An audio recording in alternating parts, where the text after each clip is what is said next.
Lagos, a coastal city of more than 24 million people, has grown to become the most heterogeneous state in the country. With the migration of other Nigerians and West Africans to the city, it has continued to experience remarkable growth in population and economy, making it one of the largest urban regions on the continent. Welcome to Inside Lagos. I'm Adedoja. Salam Adeniyi.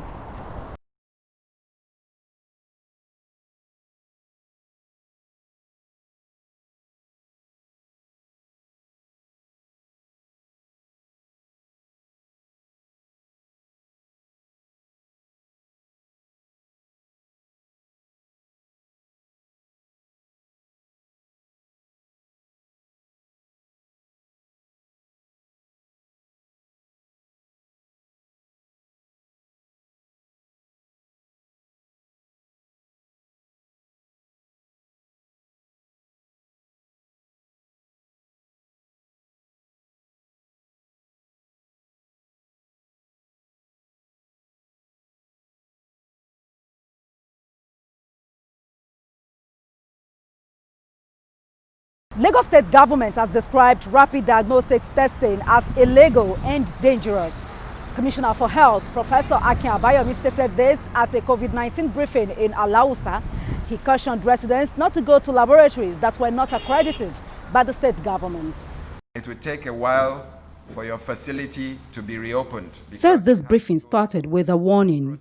All coronavirus cases must be handled through the appropriate channels to put an end to the operations of unaccredited persons.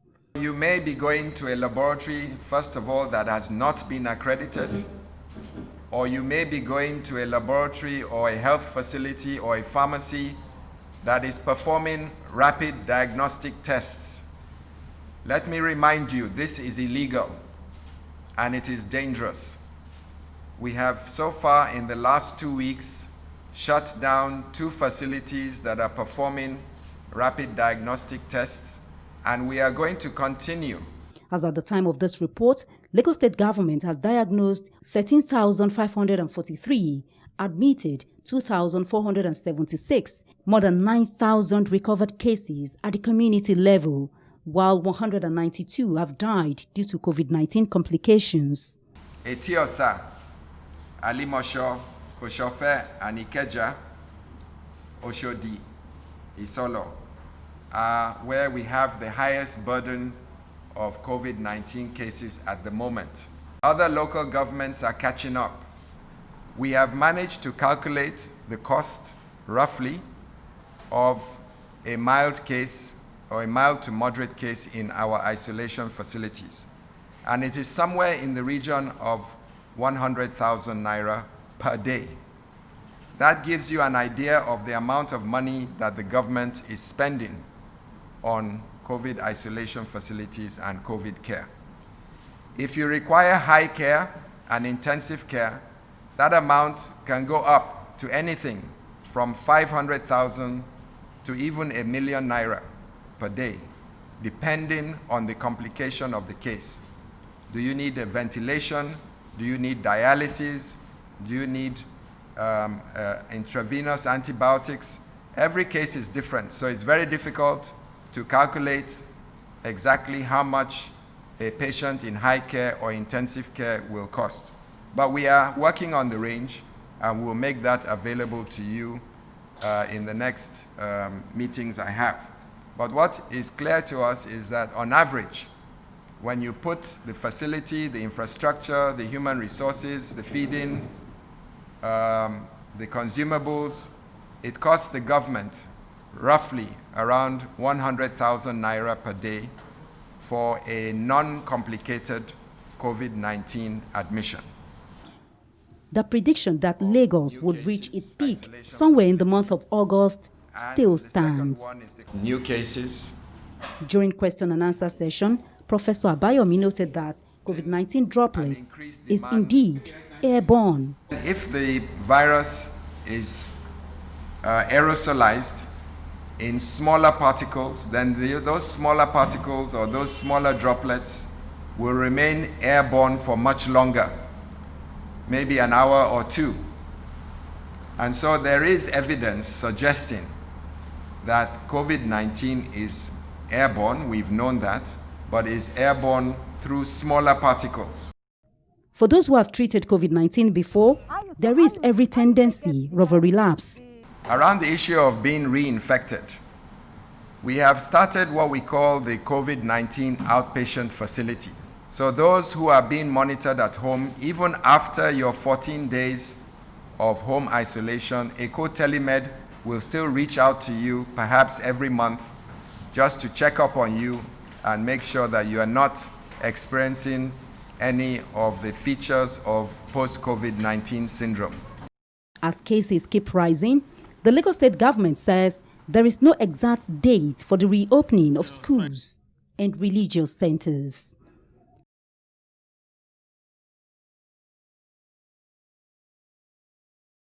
Governor Babjide Sanwo-Olu has appealed to motorists plying the partially shut Third Mainland Bridge to be patient while navigating through the carriageways as the federal government carry out repairs on the bridge. He gave this advice on a supervising tour of the bridge, alternative routes rehabilitated by the state government, and various highways where roundabouts have been redesigned to diffuse traffic.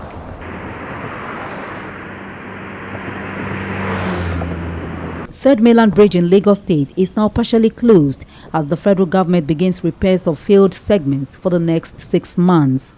While inspecting the bridge and alternative routes, Governor Babjide Sanwo-Olu advised motorists and commuters to be patient. Governor Sanwo-Olu says the bridge's repair is long overdue and could no longer be postponed as it will portend danger to residents, who he urged to explore the option of waterways as a faster alternative. I mentioned something on Third Mainland Bridge. The main objective at the end of the day is not to use only the road. It's for us to get people to use our waterways, and eventually, I put by the grace of God, when we complete our rail, to have a rail. We've said it over and over again that the total experience is to have what we call a comprehensive internodal transportation system, right? Using road, using the rail, and using the waterways. Some of the waterways have been completed. We've just given assurance that the Ilaje by Bariga waterfront, that is also available for people to use.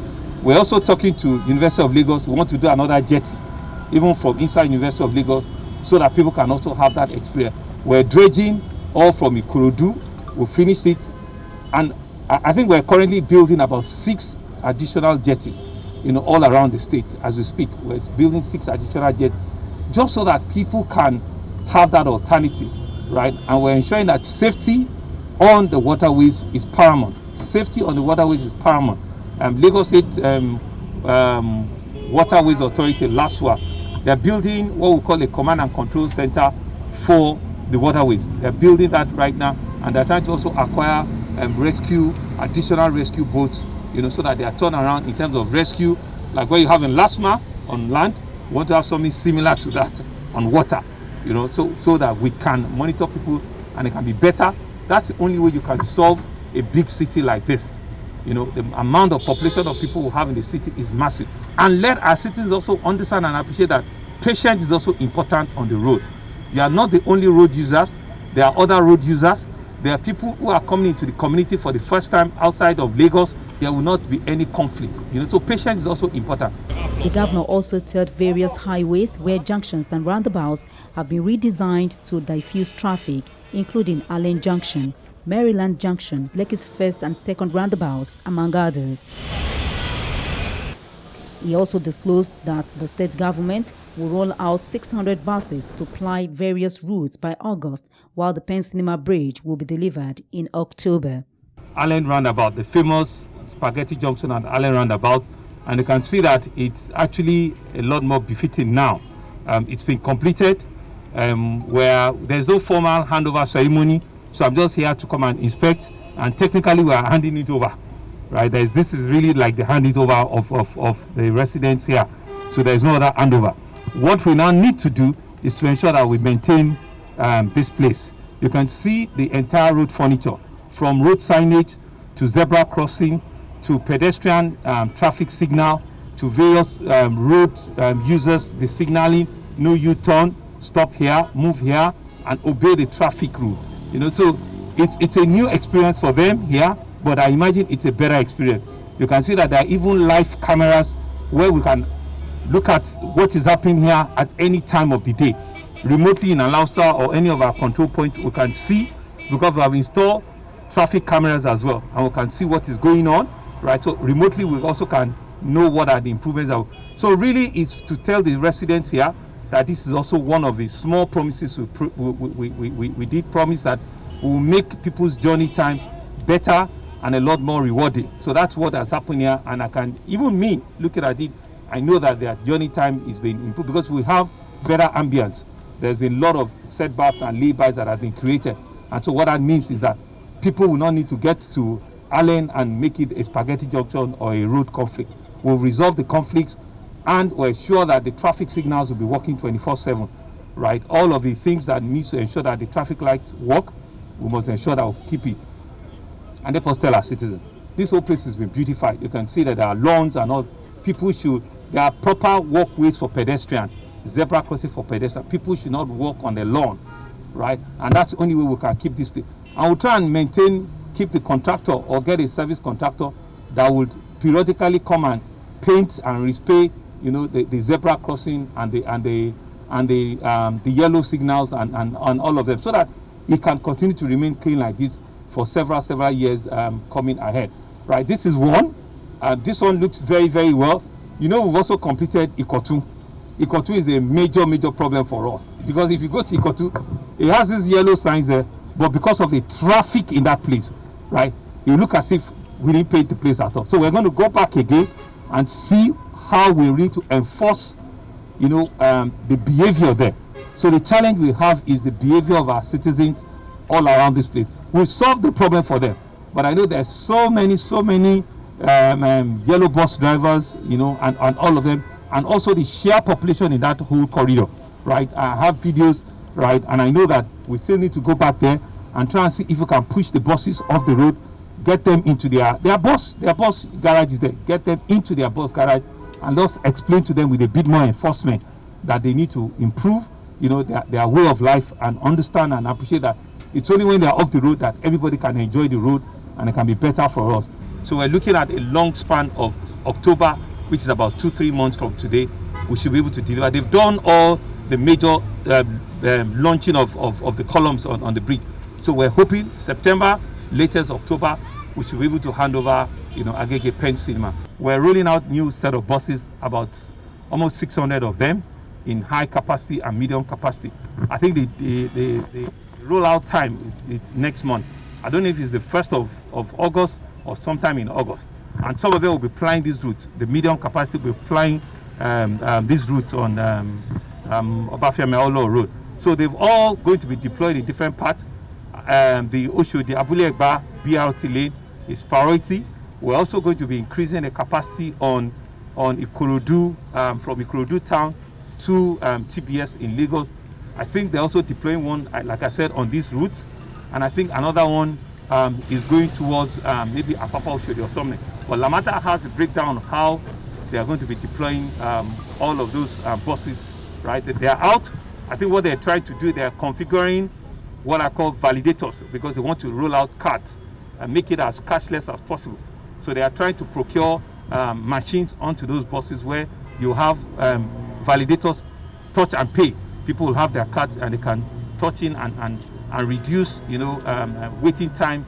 So that's what they're doing right now. And I'm sure you've seen the buses parked in different of our locations in the state. So we're just waiting for all of that process to be completed before we start up. Security and youth entrepreneurship, the twin flagship program at the center of the development agenda of the Babjide Sanwo-Olu administration, got a boost last Tuesday with the constitution of the new board members for the Lagos State Security Trust Fund and Lagos State Employment Trust Fund, who were there. Board members of the two agencies were sworn in at a brief inauguration ceremony held at the State House, Alausa. Governor Sanwo-Olu said the new boards will be supported to efficiently steer the affairs of the agencies and help the government to change the state's narrative in improving business and security. Since the creation of the two agencies, Lagos has continued to strengthen its capacity to provide security across the state, thereby witnessing improved business activities as a result of the improvement in the operational capacities of security agencies. The governor said his administration would deploy instruments of law and resources to sustain the template by investing more in programs specifically targeted at security, job creation, and youth unemployment. Security is an important arm of governance.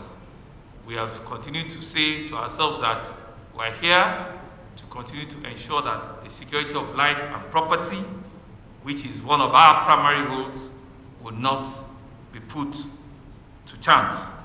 Today we know that Lagos is safer and more secure because of the improved operational capability of our various security operatives. The effectiveness and the efficiency of the fund over the last 13 years has been consistently put in the public eye. On a year-to-year basis, they come to give account of themselves to the general public, and it's been audited independently of government. Government have no form of influence on how it is run and how the interventions are being deployed. But I'm certain that the board that we have also inaugurated today will do far more than even the previous ones have done. And so I am charging you and I'm encouraging you to step in and look forward and help us achieve all of the objectives that has been set forth in the security fund. Mr. Governor also reiterated that his administration's commitment to securing lives and businesses remained non-negotiable, stressing that Lagos State Security Trust Fund from the outset had been run like an arm of government, given the independence of the agency. The governor also disclosed that the State Executive Council had scaled up the allocation to the Lagos State Employment Trust Fund in the 2020 revised 2020 budget to make more funds available to the micro, small, and medium enterprises, with the objective to support young people to finance their entrepreneurial skills and create jobs. For 2020, we have actually increased and improved the budget for Lagos State Employment Trust Fund, directly and indirectly, because we did appreciate and we knew that it now more than ever before that our citizens, our small businesses need us, right? For them to be able to reflect their businesses and for them to get back and begin to employ and sustain livelihood for themselves and for their family. And so you can be rest assured that laws will be reviewed and money will be provided for you.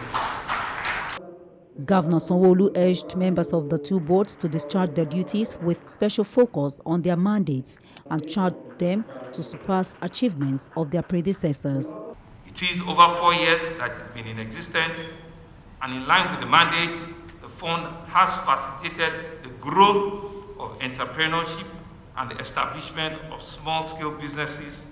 Its achievements have also attracted the interest of various partnership and collaboration both at the local and international level. I'm also aware that the last board did tremendous job. They were fantastic. They did very, very well, and they were one of the things that we campaigned about. We're indeed excited with the level of engagement they gave Lagosians at that time. And I'm convinced that this new board that has been inaugurated now will do nothing less. They will certainly continue from where the last board has ended, and you will take it even to greater and to bigger heights. The governor particularly charged the Lagos State Employment Trust Fund to scale up its oversight on loan beneficiaries and help them build capacity to successfully manage their businesses on a trajectory of growth, especially in the period of coronavirus pandemic. The state government has kicked off the Jobs Initiative Lagos program for youth in 8 Lagos-based tertiary institutions. The program is designed as a complementary training for students in final and penultimate year in entrepreneurship, employability, and basic digital skills required for the workplace.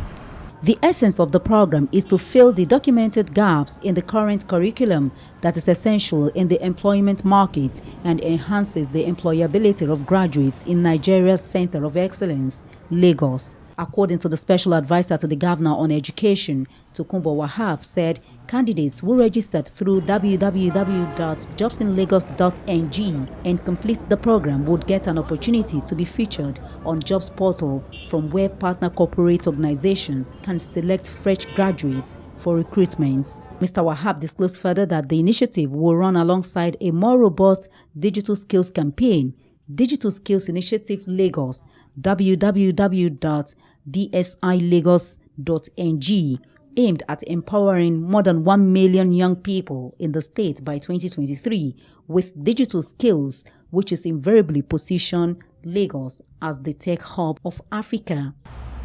To reinvigorate the Ready Set Work program and also recreate it in a way and deepen it. To that extent, we now renamed it Job Initiative Lagos. Job Initiative Lagos will now have a meeting point with what used to be called Code Lagos. Now, Code Lagos is now being renamed the Digital Skill Initiative Lagos. It's deepened, it's broader, and it will have a lot of impact on our out-of-school pupils. For those who don't know, we're targeting 1 million of our citizens in the next 3 years. 1 million is huge, and thankfully we have a very huge youth population in the state. Let me now go back to the details of why we're trying to rename them and deepen them.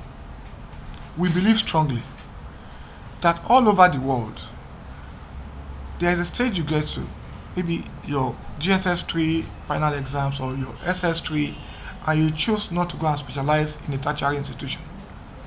So where does that leave you? We're giving you a skill set, not just in coding, in Python, in scratching, in data security, in data analytics, that you can now use to leapfrog yourself into a new world of the fourth revolution, which is the IT revolution. Now, on the other hand, we have our tertiary, where we usually take our final year students and put them through those intensive sessions for 13 weeks under the Ready Set Work program. Now, we've now said to them that, okay, this will have to be deepened also under the new Job Initiative Lagos. The Job Initiative Lagos will have a phase 1 and phase 2, and we are targeting 12,000 plus of our final year students and then the penultimate year students. Our ultimate goal is for them to have a meeting point, a convergence of the DSIL and the JIL. And what do we seek to achieve? There are some of them that are not computer literate even as undergraduates. And the DSIL phase 2 will capture them very well, give them those skills, enable them have job fairs opportunity, and then also give them skills that those that will come under DSIL will learn. So it's a dual edge for them. Mr. Wahab also explained that the first phase of the Jobs Initiatives Lagos kicked off in June and will continue over the next 4 months, leveraging on the virtual learning platform, while the Digital Skills Initiative Lagos would commence virtually until the ease of the lockdown necessitated by the COVID-19 pandemic. He maintained that the two programs are in sync with the themes agenda of the present administration in Lagos State, wherein education is a key pillar with a multiplier effect on human capital development and ecosystem. Mr. Governor graciously had also approved a phase 2 for the DSIL, and I'll tell you why we're doing that. We've done a research in Lagos, and we realized that we have a lot of out-of-school pupils. They are not graduates, but they are between school start holders and OND holders. Lagos, with its population, especially the youth population, can become the tech hub of Africa in the 21st century. This youth population, we are trying to make them maximize their full potentials. And by so doing, there will be job security. Not just creating that 1 million job, there will be security per se, because when people are gainfully employed, one of the multiplier effect is that it strengthens your security apparatus. Like they say in the normal common parlance, the idle hand is the devil's workshop. So we'll be engaging them, and it will be intensive. So for now, the DSIL and the JIL phase 1 ongoing, but seamlessly from August, the phase 2 will be running concurrently with it. So people will ask, but schools are closed, they are online. These projects from this year are going to be online, and it's going to be very intensive. So for our DSIL pupils, thankfully the SS3 students are going to go back to school. So we're going to use that to engage them before the phase 2, and we're already doing that with our partners. Whereas for the JIL, thankfully also, all our institutions in Lagos State, all, including our College of Nursing and Midwifery, our LASU Condas, our College of Medicine, LASU, Lagos State University, Lagos Poly, Adeniran College of Education, Michael Otedara College of Primary Education, and then Lagos State College of Health Technology. They are all online, and we are the only state in the country that have been able to achieve this feat for the past 3 months. And that does it on today's edition of Inside Lagos. Many thanks for being a part of it. Remember, do not wear face shield without face masks. Face shield alone cannot prevent COVID-19. See you next time. Bye for now. I'm Adedoja. Salam Adeni.